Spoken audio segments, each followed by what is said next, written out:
भोजपुरिया प्यार के रंग।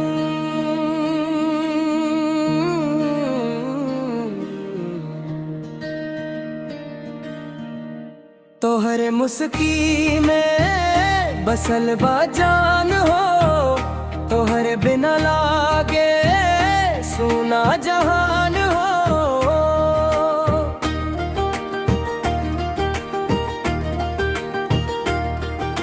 नैना से नैना जब होखे मुलाकात, दिलवा कहे रोज तू ही बाखास बात।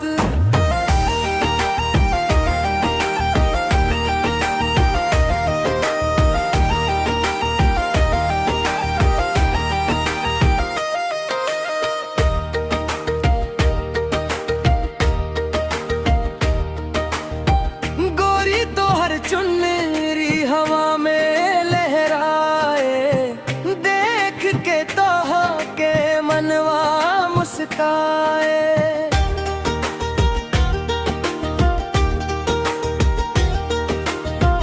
गाँव के गली में जब तू चल के आवे, चांद भी शर्माए तारा झिलमिलाए।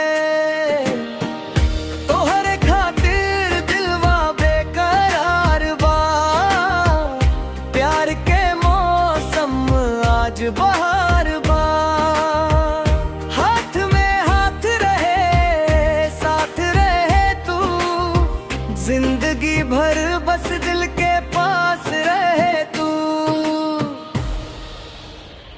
तोहरे मुस्की में बसल बा जान हो, तोहरे बिना लागे सुना जहान हो। नैना से नैना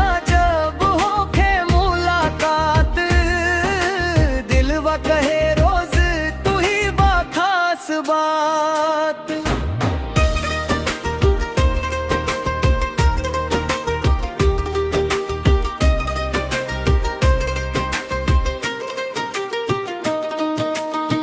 बरखा के बूंद जैसे प्यार बरसे, तोहरे नाम से दिलवा धड़के। चुपके चुपके सपना में आके तुझसे बतियाऊं। ना चाही सोना ना चाही धन, तोहरे संग बीते हर एक पल। जन्म जन्म के तू ही साथी बन जा, मेरे दिल के तू कहानी बन जा। अखियां में सपना, दिल में अरमान, तोहरे संग सजावल अपना जहान। दुनिया चाहे लाख करे सवाल, हमरा प्यार रहे हमेशा बेमिसाल।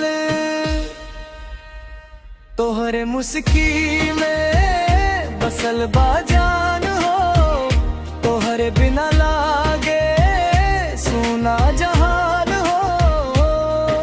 सांस चले जब तक साथ निभाइब, तोहरा के हर पल दिल से चाहाइब।